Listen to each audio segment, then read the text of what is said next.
চিংড়িহাটা মেট্রোর কাজ, যে কাজ অসমাপ্ত হয়ে পড়ে রয়েছে, কবে শেষ হবে? মে মাসেই চিংড়িহাটার অসমাপ্ত কাজ। RVNL কে কাজের অনুমতি কলকাতা পুলিশের। আরো জানবো এই বিষয়ে। আবির রয়েছে আমার সঙ্গে ফোনে। আবির,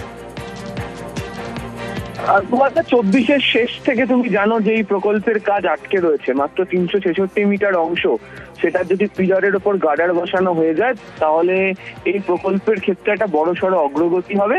এবং তাদের হিসেব অনুযায়ী যে 2026-এর ডিসেম্বর বা 2027-এর জানুয়ারি মাস থেকে এর ওপর মেট্রো ট্র্যাক বসিয়ে সিগন্যালিং সিস্টেম রেখে অন্তত সেক্টর 5-এর পর্যন্ত তারা মেট্রো চলাচল শুরু করে দিতে পারবে এবং প্রচুর মানুষের সুবিধা হবে।